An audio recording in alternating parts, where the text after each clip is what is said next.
नमस्कार, India voice देख रहे हैं आप। मैं हूं आपके साथ शिवम दुबे और वक्त हो चला है रिपोर्टर लाइव का, जहां हम बात करेंगे उत्तरकाशी में ऑपरेशन जिंदगी की, पीएम की तेजस उड़ान की, सीएम योगी के हलाल के बाद नए ऐलान की, राहुल पर बीजेपी के वार की और भी बहुत कुछ है खास।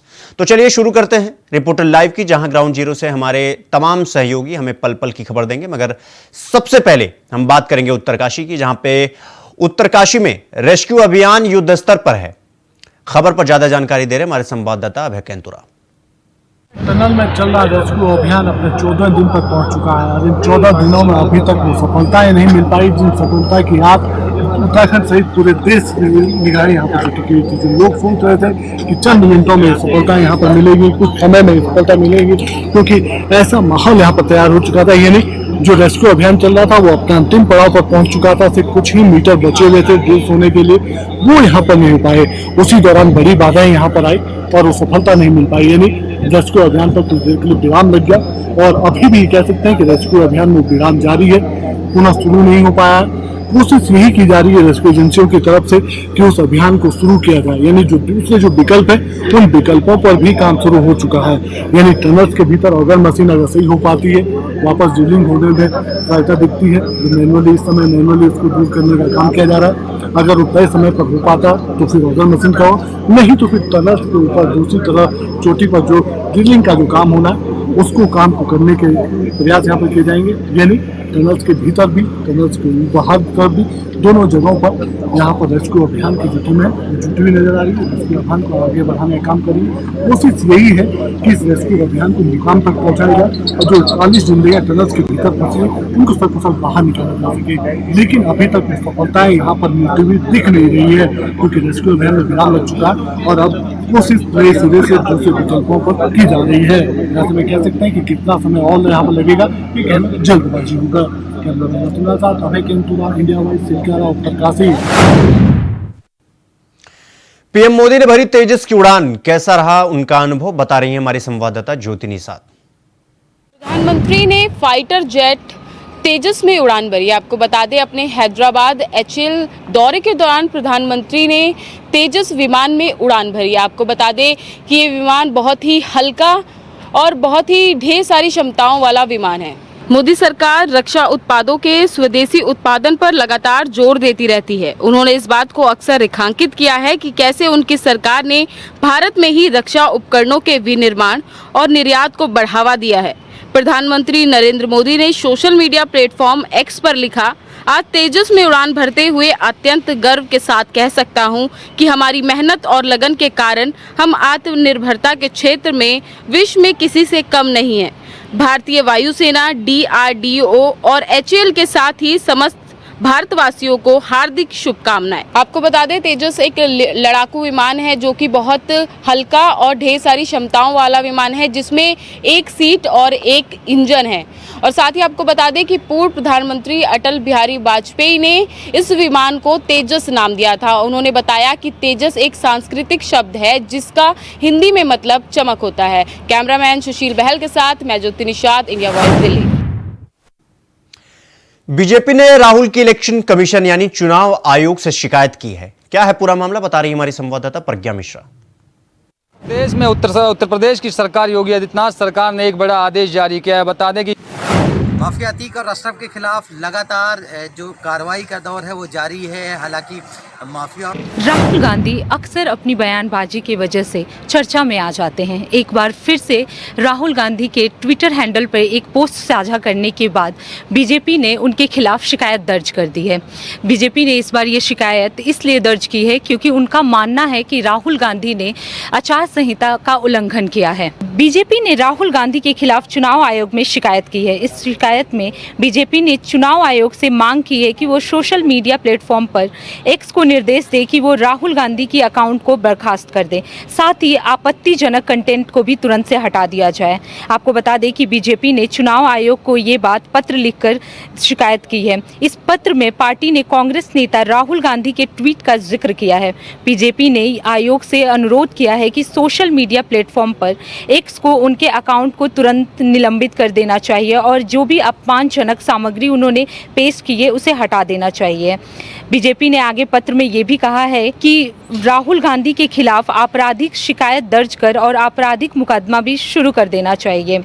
आपको बता दें कि भारतीय जनता पार्टी ने चुनाव आयोग को पत्र लिखकर शिकायत की है कि कांग्रेस के स्टार कैंपेनर राहुल गांधी ने आचार संहिता का उल्लंघन करते हुए सोशल मीडिया हैंडल पर ट्विटर पर इसका इस्तेमाल किया है। बीजेपी ने अपने शिकायत पत्र में राहुल गांधी का ट्वीट का स्क्रीनशॉट भी शेयर किया है। राहुल गांधी ने इस पोस्ट को 25 नवंबर यानी आज सुबह 8 बजे किया था। इस ट्वीट में उन्होंने राजस्थान में कांग्रेस की चुनावी गारंटियों के बारे में बताया था। पार्टी का आरोप है कि मतदान के दौरान 48 घंटे पहले आचार संहिता के तहत लाइसेंस जोन जो होता है वो लिमिट शुरू हो जाती है, लेकिन उसके बावजूद भी राहुल गांधी लगातार ट्वीट कर रहे थे। इसलिए उनके खिलाफ 1951 की धारा 126 का उल्लंघन का आरोप लगाया जाता है। पत्र में ये भी बताया गया है कि इस तरह के उल्लंघन में 2 साल की जेल और जुर्माना दोनों का प्रावधान है। राहुल गांधी पर चुनाव आचार संहिता उल्लंघन करने के आरोप की लगाते हुए बीजेपी ने पत्र में लिखा है कि राहुल गांधी कांग्रेस के स्टार प्रचारक हैं और इस तरह के उल्लंघन के लिए चुनाव आयोग उनके खिलाफ जल्द और सख्त कार्रवाई करना चाहिए। ये पहली बार नहीं है जब राहुल गांधी पर इस तरह के आरोप लगे हैं। इससे पहले भी राहुल गांधी ने प्रधानमंत्री नरेंद्र मोदी को पनौती कहा था, जिसको लेकर बीजेपी ने उनके खिलाफ शिकायत की थी। कैमरा पर्सन सुशील बहल के साथ मैं प्रज्ञा मिश्रा, इंडिया वॉइस। रुक करते हैं अगली खबर की। अगली खबर यूपी से है, जहां यूपी में हलाल सर्टिफिकेशन के बाद सीएम योगी का नया ऐलान। क्या है नया ऐलान, बता रहे हमारे संवाददाता नितिन चौधरी। उत्तर प्रदेश की सरकार, योगी आदित्यनाथ सरकार ने एक बड़ा आदेश जारी किया है। बता दें कि यूपी के अंदर 25 नवंबर से नॉन वेज डे मनाया जाएगा। जिस तरीके से लगातार मांस की बिक्री और बूचड़खाने जिस तरह तरीके से खोले जाते थे, लेकिन उसके बाद आज उत्तर प्रदेश सरकार ने एक जो है अपना फरमान जारी किया है। बता दें कि 25 नवंबर से जो है नॉन वेज डे मनाया जाएगा, लेकिन उसके बाद लगातार जिस तरीके से महाशिवरात्रि हो या गांधी जयंती हो या कोई सी भी ऐसी जयंती हो जिसपे जो है नॉन वेज और दारू की दुकान लगातार खुली रहती थी, लेकिन उसके बाद लगातार अब ये आदेश जो है 25 नवंबर से जारी कर दिया गया है। लेकिन इसमें अब देखना होगा कि जिस तरीके से बूचड़खाने जो है खुलेआम जो है बूचड़खाने खुले रहते थे, लेकिन उसके बाद लगातार उन पर रोक की प्रतिक्रिया लगातार चल रही थी। उत्तर पहले जब योगी सरकार उस समय अपना बनाई गई थी, तो योगी सरकार में पहले आते ही पहले बूचड़खानों पे इन्होंने अवैध तरीके से जो चल रहे थे उन पर जो है सख्तीकरण किया था। लेकिन उसके बाद अब जो है 25 नवंबर से लगातार इस पे आदेश जारी कर दिया गया है। कोई भी दुकान मांस की यदि बूचड़खाने अवैध तरीके से चल रहे हैं, जो खुले में बेचे जा रहे हैं, उनको बंद करने के आदेश दे दिए गए थे। लेकिन उसके बाद लगातार इस पे योगी सरकार को जो फरमान था वो लगातार वहाँ के प्रशासन जो है कार्रवाई करते हुए नजर आ रहे थे। लेकिन उसके बाद भी लगातार दुकानें खुल रही थी। लेकिन अब की बार 25 नवंबर से जो है नॉनवेज की जो दुकानें खुलती थी उन पर पूरी तरीके से नोटिस चपसा कर दिए गए हैं और कहा जा रहा है कि अगर कोई खोलता है तो उस पर सख्त से सख्त कार्रवाई की जाएगी। जिस तरीके से कांवड़ यात्रा का जो उस समय चलता था, तो उसमें जो बूचड़खाने और महाशिवरात्रि के दिन जो है दुकानें भी खोली जाती थी दारू की, लेकिन उसको भी जो है फरमान जारी कर दिया है कि यदि वो दुकानें खुलती हैं तो उन पर कार्रवाई करने के आदेश दे दिए गए हैं। आज जो है 25 नवंबर है, 25 नवंबर पे जो है साफ तौर पे कर दिया योगी सरकार ने 25 नवंबर पे यदि कोई भी जो है नॉनवेज की दुकान खुलती है तो उस पर कार्रवाई की जाएगी। आखिरकार उस पर पुलिस प्रशासन की पूरी तरीके से नज़र बनाए हुए तमाम ऐसे आदेश जारी कर दिए। जो अलग अलग जो डीएम है उत्तर प्रदेश के, उनको जो है फरमान जारी किया गया है। बता दें कि नोएडा के कमिश्नर को भी ये फरमान दिया गया है। कहा है कि आखिरकार दुकानें यदि खुलती हैं तो कहा उस पर जो है कार्रवाई करनी चाहिए और उसके खिलाफ भी कार्रवाई की जा सकती है। कैमरामैन सुशील के साथ मैं नितिन चौधरी, इंडिया वॉइस, दिल्ली। प्रयागराज में माफिया तीक के अवैध साम्राज्य से जुड़ी बड़ी खबर सामने आई है। क्या है पूरा मामला, बता रहे हमारे संवाददाता शोएब रिजवी। माफिया अतीक और अशरफ के खिलाफ लगातार जो कार्रवाई का दौर है वो जारी है। हालांकि माफिया और अतीक की पुलिस अभिरक्षा में हत्या हो चुकी है, लेकिन जो उससे जुड़े तार हैं उसको लगातार खंगाल लिए प्रयागराज की ऑक्टोपस टीम ने अब पूर्व विधायक परवेश टंकी से लंबी पूछताछ की है। परवेश टंकी के बारे में कहा जाता है कि अतीक का काफ़ी करीबी था और उनके साथ कई तरह से बिजनेस में जुड़ाव रहा है उसको लेकर के ऑक्टोपस की जो टीम है वो खंगाल लिए। क्योंकि प्रयागराज के जो कमिश्नर हैं रमेश शर्मा, उन्होंने एक ऑक्टोपस की स्पेशल टीम बनाई है जो अतीक अशरफ की बेनामी संपत्तियों को खंगाल रही है और उसी कड़ी में कई लोगों से पूछताछ की गई। अब जो परवेश टंकी हैं, समाजवादी पार्टी से विधायक रहे हैं, उनसे ऑक्टोपस की टीम लंबी पूछताछ की है। उसमें उन तमाम पहलुओं को खंगालने की कोशिश कर रही है जिससे ये पता चले कि बेनामी संपत्तियां थी क्या अभी भी कहां कहां पर हैं, इन संपत्तियों में किन लोगों के संरक्षण में संपत्ति बचाई जा रही है। इस तरह की तमाम कोशिशें की जा रही हैं ऑक्टोपस टीम की तरफ से। और परवेश तनकी से जो पूछताछ की है, हमारी सूत्रों के अनुसार जो जानकारी निकल कर आई कि कई अहम जानकारियां उनसे मिली है और उम्मीद की जा रही है कि आने वाले दिनों में और भी लोगों से पूछताछ की जाएगी। Shoaib Rizvi, India Voice, Prayagraj. उत्तराखंड में कांग्रेस फिर सड़कों पर नजर आ रही है। क्या पूरा मामला, बता रहे हमारे संवाददाता तुषार गुप्ता।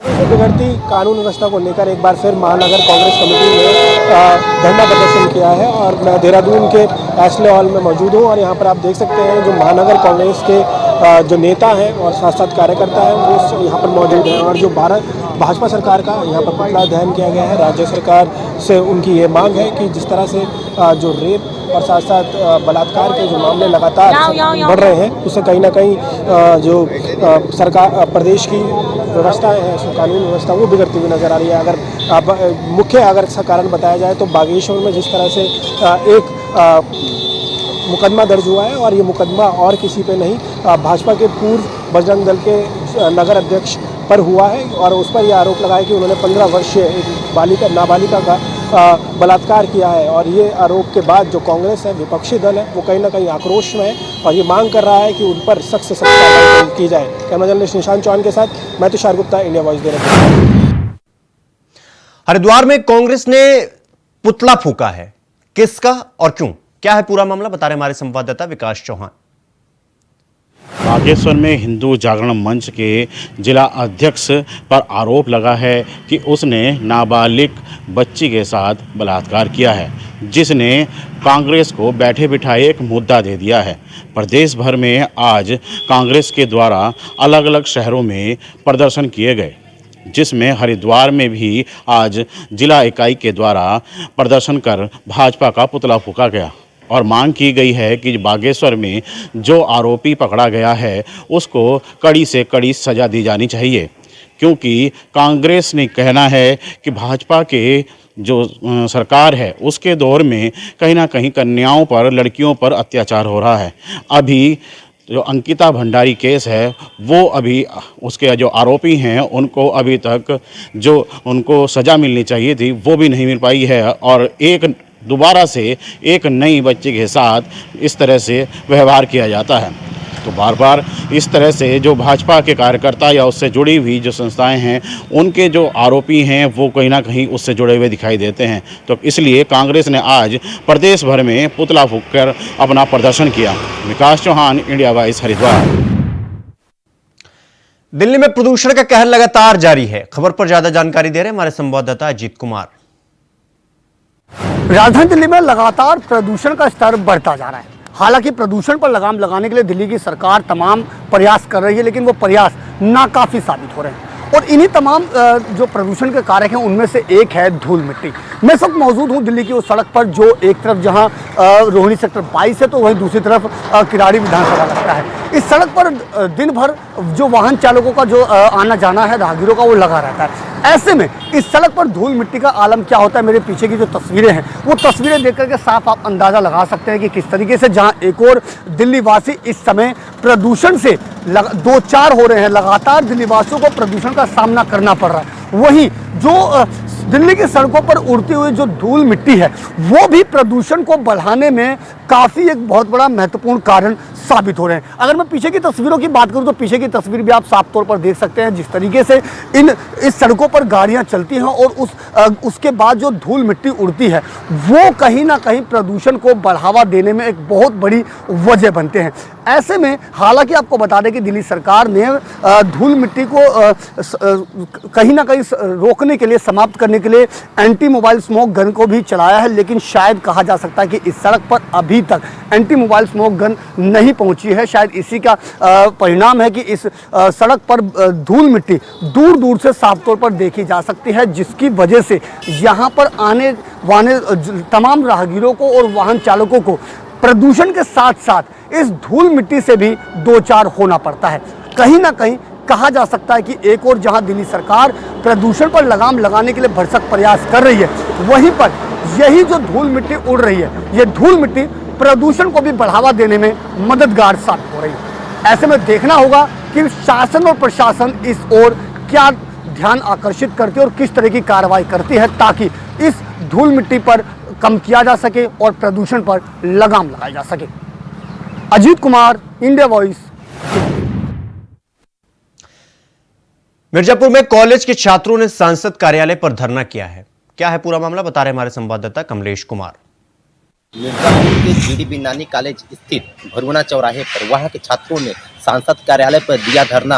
आपको बता दें कि उनकी मांगे न पूरी हो सकी है। उनकी मांगे ये है कि उनको वो जो है अब पूरे फॉर्म भर चुके हैं, अभी तक उनको स्कॉलरशिप नहीं मिला है। स्कॉलरशिप न मिलने से सांसद के कार्यालय पर कई बार उन्होंने गए और अपने जितने बच्चे हैं स्कूल के सभी लोग साथ में जाते हैं और अपनी बात सांसद के रखने के लिए, पर सांसद से मुलाकात नहीं हो पाती है। उन्होंने बच्चों ने कहा कि जिस तरह से हम लोग 2-3 बार यहाँ पे आ चुके, सांसद हमको बिल्कुल समय नहीं देती हैं और न हमसे बात करती हैं। आज हम लोग आए हैं फिर से सांसद से अपनी बात करने के लिए। इसी क्रम पर वहाँ कार्यालय के जो कर्मचारी है उनको आश्वासन देते हैं कि आप लोग जाइए, आपकी मांगे जल्द ही सांसद जल्द ही पूरा करेंगे, पर बच्चे लोग मानते नहीं। इसी क्रम पे वहाँ के राजेश पैडे जो मंत्री है वो आते हैं, बच्चों से बात करते हैं और आश्वासन देते हैं कि आज हम आप लोग को अपनी ही गाड़ी के साथ लेके चलेंगे, जहाँ पर वो उच्च मंत्री है जो इस सब का देखभाल करते हैं, उनसे आपको आपका जो वो हक है, जो जिसलिए आप यहाँ धरना दे रहे हैं वो हम आपको दिलाएंगे। अब पूरी आश्वासन मंत्री जी ने कहा कि हम आपके साथ हैं। अब बच्चों ने लास्ट में माना और मंत्री जी के साथ जाने के लिए तैयार हुए। इसी क्रम पर बच्चों ने फिर वहाँ से खुशी से वापस आते हैं और कहते हैं कि मंत्री जी के बाद हम फिर अपनी लास्ट बार आए, इसके बाद हम लोग नहीं आएंगे, हमारी मांगे पूरी की जाए। मिर्जापुर से कमलेश कुमार। प्रयागराज में एक छात्र ने बस कंडक्टर और ड्राइवर पर हमला कर दिया। क्या है पूरा मामला, बता रहे हमारे संवाददाता शोएब रिजवी। प्रयागराज के एक नामी इंजीनियरिंग कॉलेज के एक छात्र ने बस पर कंडक्टर पर चापड़ से हमला कर दिया, जिसके बाद वो घायल हो गया। हालांकि एक छोटी सी घटना थी, लेकिन देर रात पुलिस ने उस जो छात्र है उसको मुठभेड़ में गिरफ्तार कर लिया। उसके पैर में गोली लगी। बताया ये जा रहा है कि ये छात्र जो है, इसका एक सोशल मीडिया पर वीडियो वायरल हुआ जिसमें ये जिहाद की बात कर रहा है और इस घटना के बाद से कहीं ना कहीं जो जांच एजेंसियां हैं वो सक्रिय हो गई हैं। एटीएस भी इस पूरे मामले की जांच कर रही है। आखिर इस छात्र के मन में क्या चल रहा है, इसका जो वीडियो आया है इसके पीछे कौन लोग हैं, क्या ये कहीं ना कहीं आतंकवादी या जिहाद से इसका कोई कनेक्शन है, इस तरह के किसी संगठन से कोई कनेक्शन है। अब पुलिस इस पर जांच कर रही है। हालांकि जो कॉलेज प्रशासन है उसने उस छात्र को सस्पेंड कर दिया और एक कमेटी बनाकर इस पूरे मामले की जांच कर रही है। आगे उस पर निर्णय करेगी। लेकिन जिस तरह से एक छात्र जो बीटेक का स्टूडेंट था उसका जिस तरह से वीडियो आया है उस पर अब सवाल उठने लगे हैं कि आखिर इस तरह की मानसिकता कौन लोग इसके लिए तैयार कर रहे हैं, इसके पीछे कौन लोग हैं, या इस पूरी घटना के पीछे सच क्या है। अब तमाम एजेंसियां इसकी जांच कर रही है और उम्मीद की जा रही है कि जल्दी इसका जो चीजें हैं वो सामने आएगी। लेकिन एक बीटेक के छात्र में जिस तरह से सनसनी आई है उसके बाद से उस कॉलेज में भी आने वाले छात्र हैं वो भी तमाम तरह के सवाल खड़े कर रहे हैं। साथ ही साथ प्रशासन इस पूरे मामले पर अब कहीं ना कहीं जांच करके इसके ये पता करने की कोशिश करे कि इसके पीछे कोई इस तरह का संगठन तो नहीं है। रुक करेंगे अगली खबर की ओर। अगली खबर सिद्धार्थनगर से है, जहां सिद्धार्थनगर में घरेलू हिंसा का मामला सामने आया है। क्या है पूरा मामला, बता रहे हमारे संवाददाता राकेश यादव। सरकार महिला सुरक्षा को लेकर तरह तरह की योजनाएं चला रही है, लेकिन महिला सुरक्षा को लेकर बात की जाए तो महिलाएं सुरक्षित नहीं हैं। अब आए दिन पारिवारिक कलह से महिलाएं जो है आत्महत्या कर रही हैं। आपको बता दूं कि मामला सिद्धार्थनगर जिले के सोहरगढ़ थाना क्षेत्र के रमवापुर का है, जहां एक महिला फंदे से लटकती मिली। मौके पर पुलिस पहुंचती है और सबको कब्जे में लेकर पोस्टमार्टम के लिए भेज देती है और आगे की कार्रवाई में जुट जाती है। सरकार भले ही दावे करे कि महिला सुरक्षा को लेकर तरह तरह की स्कीमें चलाते लोगों को जागरूक भी किया जा रहा है, लेकिन महिलाओं की बात की जाए तो आए दिन पारिवारिक कलह से उनकी हत्याएं हो रही हैं। कहीं ना कहीं अब इसको सोचने की बात है कि महिलाएं आत्महत्या क्यों कर रही हैं। वो फांसी के फंदे से लटककर अपनी जान को गंवा दे रहे हैं। ऐसे मामलों को ध्यान में देकर इसकी जांच करवानी चाहिए कि क्यों इस तरह का मामला आ रहा है, जबकि महिला सुरक्षा को लेकर सरकार स्कीमें चला रही है सरकार लोगों को जागरूक भी कर रही है स्कीम चला के, लेकिन हत्या रुकने का नाम नहीं ले रहा है। मामला सिद्धार्थनगर जिले के रमवापुर का है, जो कि सोरठगढ़ थाना क्षेत्र में पड़ता है। रमवापुर फंदे से एक महिला की लटकती शव मिली, जिसको मौके पर पुलिस पहुंचती है, सबको कब्जे में लेकर पोस्टमार्टम के लिए भेज देती है। आगे की कार्रवाई में जुट जाती है। सिद्धार्थनगर से राकेश यादव की। अयोध्या में 5 दिवसीय राष्ट्रीय सीनियर तीरंदाजी प्रतियोगिता का आगाज हो गया है। खबर पर ज्यादा जानकारी दे रहे हैं हमारे संवाददाता अभिनव आनंद। मर्यादा पुरुषोत्तम धनुर्धर भगवान श्री राम की धर्मनगरी अयोध्या में राष्ट्रीय सीनियर तीरंदाजी प्रतियोगिता संघ का उद्घाटन हो चुका है, जिसको राष्ट्रीय केंद्रीय मंत्री एवं तीरंदाजी संघ के अध्यक्ष अर्जुन मुंडा स्वयं इस कार्यक्रम को फीता काटकर उद्घाटन किया है। आप साफ तौर से पूरे आप इस वीडियो में देख पा रहे होंगे कि जो ये जिला प्रशासन लगभग पूरी तरह मुस्तैद है और अर्जुन मुंडा जो कि केंद्रीय मंत्री हैं, उनके साथ साथ जिला प्रशासन पूरी तरह बिल्कुल खड़ा हुआ है। और साथ ही साथ आपको बता दें कि मैं इस समय जियासी ग्राउंड मैदान पर ही मौजूद हूँ, जहाँ पर राष्ट्रीय सीनियर तीरंदाजी का ये प्रतियोगिता है, वही चलाया जा रहा है। और मैं बता दूं कि इस देश के इस प्रतियोगिता में देश के लगभग सभी राज्यों से एवं केंद्र शासित प्रदेश है, उनको राज्यों से लगभग 1000 महिला और पुरुष जो तीरंदाज है वो आएंगे और अपनी कौशल को दिखाएंगे। आपको बताते हैं कि इस तीरंदाजी प्रतियोगिता के लिए जो जिला प्रशासन ने बिल्कुल व्यापक इंतजाम किया है। इंडिया वॉइस के लिए अयोध्या से अभिनव सिंह। रिपोर्टर लाइव में फिलहाल अभी के लिए इतना ही। देश दुनिया की तमाम बड़ी खबरों को देखने के लिए देखते रहिए इंडिया वॉइस। नमस्कार।